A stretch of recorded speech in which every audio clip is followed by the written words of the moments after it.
honorer sekarang tetap bisa bekerja di tempatnya masing-masing.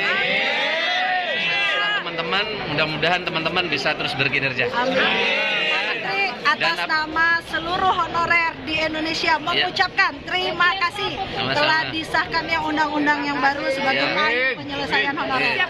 Sehat selalu Pak Menteri. Sama-sama. Terima kasih. Ya.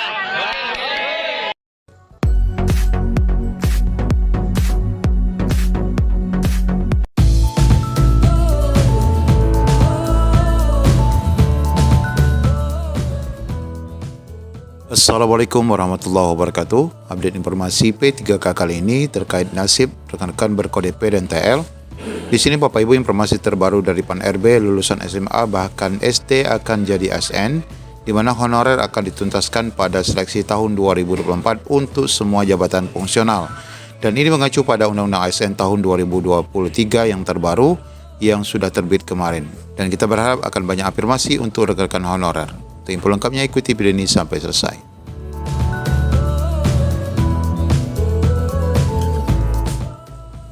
Ya, setelah kita mendapati informasi edaran resmi dari PAN RB terkait pelaksanaan CASN tahun 2024 yang memberikan banyak afirmasi ataupun kebijakan bagi rekan-rekan honorer bahwa nanti di tahun 2024 tidak ada pengangkatan P3K untuk formasi umum, tetapi untuk formasi khusus saja, yaitu rekan-rekan honorer. Sedangkan untuk pelamar umum ini diperuntukkan untuk CPNS, artinya tidak ada pelamar yang di atas 35 tahun bagi pelamar umum. Nah, secara lengkap informasi ini sudah kami sampaikan di video sebelumnya, namun di sini kita menyampaikan informasi terkini bahwa kabar gembira dari Istana untuk honorer berijazah minimal SD untuk P3K 2024. Kabar gembira datang dari Istana untuk honorer dengan ijazah minimal SD. Pemerintah akan menyelesaikan masalah honorer baik itu K2 maupun K2 lewat jalur rekrutmen P3K tahun 2024. Nah, sesuai tenggat waktu yang tertuang dalam Undang-Undang Nomor 20 Tahun 2023 tentang ASN, bahwa penyelesaiannya nanti akan dilaksanakan hingga tahun depan, yaitu 31 Desember 2024. Nah, edaran Menpan RB tadi sudah mengacu pada undang-undang terbaru Bapak Ibu ya. Kami sangatlah bahagia dan berterima kasih kepada pemerintah atas komitmennya menyelesaikan honorer yang sudah lama mengabdi, kata Ibu Nurbaiti kepada JPNN. Dia mengungkapkan telah bertemu dengan pejabat staf kepresidenan. Dalam pertemuan yang dihadiri Ketua Forum Honorer K2 ini, terungkap bahwa pemerintah sudah menyiapkan skema perekrutan P3K 2024 untuk honorer bahkan dengan pendidikan minimal SD. Nah, ini ya sangat baik sekali ya.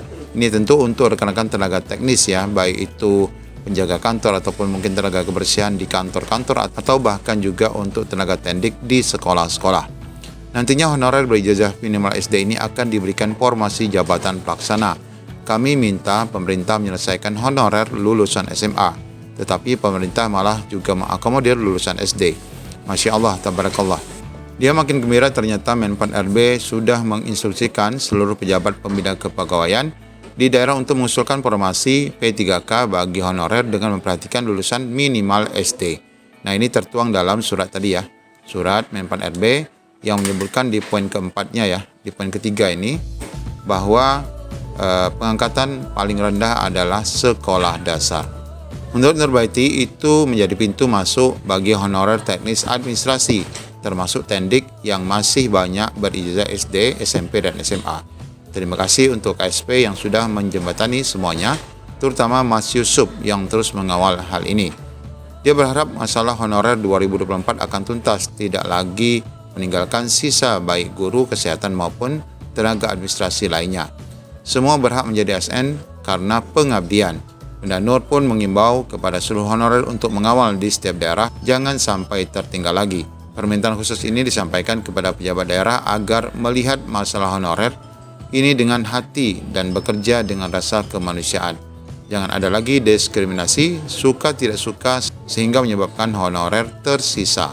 Nah, lebih lanjut Bapak Ibu, untuk edaran terbaru PAN RB ini diminta untuk Pemda untuk mengusulkan semua formasi itu paling lambat di 31 Januari 2024. Nah, kita berharap bahwa Dinas Pendidikan juga akan mengusulkan tenaga tendik yang sudah masuk dalam Dapodik ya untuk dapat segera diusulkan ya formasinya di tahun 2024 ini, sebagaimana yang sudah diperjuangkan oleh banyak rekan-rekan forum honorer serta Komisi 10 DPR RI beberapa waktu yang lalu.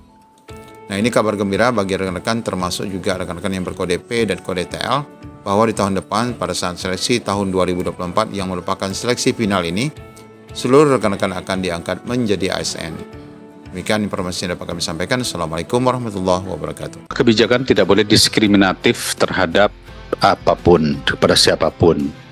Hanya kita memberi afirmasi kepada yang sudah mengabdi. Nah, afirmasi pada yang sudah mengabdi ini jika dirasa kurang, kita tambah lagi. Salah satunya kepada yang SPD ini. Ini kan SPD nih ya. Nah, jadi nanti kita akan dorong supaya ada afirmasi. Sehingga tidak yang lain semua masuk, tapi yang SPD tertinggal gitu. Nah, ini perjuangan kita ya. Jadi perjuangan kita adalah bagaimana supaya kawan-kawan yang SPD, sarjana pendidikan ini bisa nanti terdorong di dalam PPG. Mohon izin sebentar. Kebetulan mohon maaf ya teman-teman sekalian, kebetulan saya di sini sudah PNS ya Pak, lolos tahun 2018. Terus saya ikut ke sini, ikut ke forum PPG kategori A, di mana saya masih belum lulus buat sertifikasi.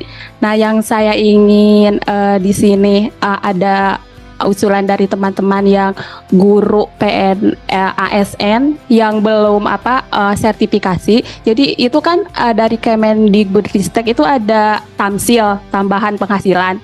Tapi itu bedanya sama yang udah sertifikasi sama non sertifikasi itu jauhnya beda banget gitu Pak.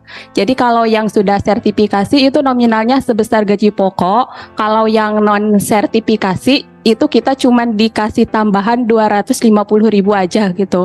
Jadi mohon gitu ke ke Komisi 10, ke Kemendikbudristek. Jadi tidak ada kesenjangan yang jauh gitu Pak. Mungkin itu saja. Baik. Terima kasih. Assalamualaikum warahmatullahi wabarakatuh.